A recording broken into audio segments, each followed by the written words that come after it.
A few moments later. दोनों बाप बेटे ने नाक में दम किया हुआ है। ऐसा बोलकर गीता वहाँ से शिविन के कमरे में पहुँच जाती है, जहाँ शिविन अभी भी सो रहा होता है। ओ आलसी, अब अगर 5 मिनट में नहीं उठाना तो आज तेरा गेम और YouTube कैंसिल। माँ की बात सुनकर शिविन बिना 1 मिनट गंवाए उठ खड़ा होता है। उठ गया, अभी नहाकर भी आता हूँ। ये नाटक कहीं और, मुंह पर गीला कपड़ा मार और पढ़ने बैठ। शिविन की ऑनलाइन क्लास स्टार्ट हो जाती है, जिस पर गीता उसे वहां बिठाकर रसोई में चली जाती है। थोड़ी देर में उसे कमरे से कुछ आवाज सुनाई देती है, जिसे सुनकर वो कमरे में वापस आती है। हाय राम, तुझे क्लास अटेंड करने के लिए बोला था, कैमरा ऑफ करके बिस्तर पर नाचने के लिए नहीं बोला था। मम्मी मुझे कुछ समझ नहीं आ रहा, आप बाद में पढ़ा देना ना, वैसे भी अटेंडेंस तो लगी गई है। हाँ बेटा, जरूर बन जा, तू अभी से हम सबका बाप बन जा। अरे नहीं मतलब कहाँ से लाते हो इतना दिमाग, और पढ़ाई करते हुए ये चला कहाँ जाता है? नाइस क्वेश्चन, दिमाग से पूछकर बता दूंगा। शिविन की बातों से परेशान होकर गीता उसे मारने के लिए जैसे ही आगे बढ़ती है, तभी वो कमरे से बाहर भाग जाता है। अब शिविन आगे आगे और गीता हाथ में चप्पल पकड़े उसके पीछे पीछे पूरे घर में दोनों घूम रहे होते हैं। इसी बीच वो रोहन के पास पहुंच जाता है और शिविन को मारने वाली चप्पल रोहन के लैपटॉप पर जाकर गिरती है। ओए माँ! मम्मी, अब पापा को चप्पल मार रही हो? वो आज तक के रिपोर्टर, चुपचाप जाकर क्लास अटेंड कर ले, नहीं तो अगली तेरे पीछे लगेगी। इस पर शिविन वहाँ से चला जाता है, जिसके बाद रोहन गीता से कहता है, इस सर्कस के लिए कुछ बोलना चाहोगी? अरे क्या करूं, जब से तुम दोनों घर में रहने लगे हो, घर अपने आप ही सर्कस बन गया है और मैं तुम्हारी नौकर, कभी बेटी को संभालो तो कभी बाप के नखरे उठाओ।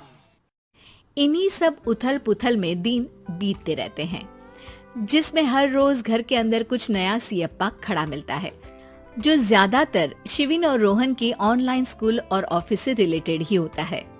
एक सुबह, शिविन चल उठ, आज की क्लास जल्दी है। कैमरा ऑफ करके आप अटेंड कर लो।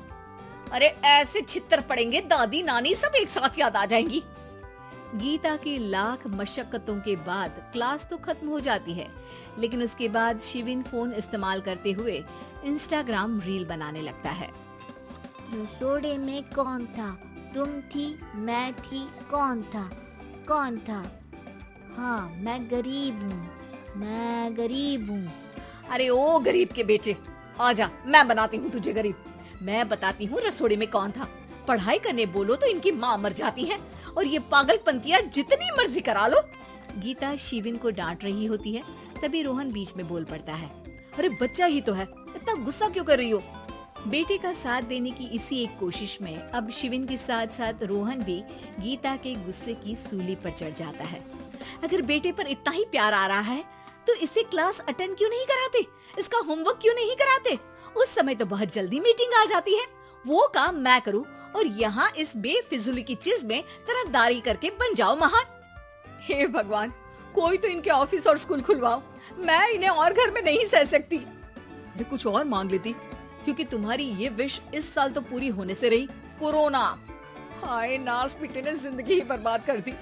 खाए कोई पचाए कोई, कल मुझे चुन चुन कर सबको मेरी बद्दुआ लगेगी। उन्होंने दुनिया का और इन बाप बेटे दोनों ने मेरा जीना मुश्किल कर दिया।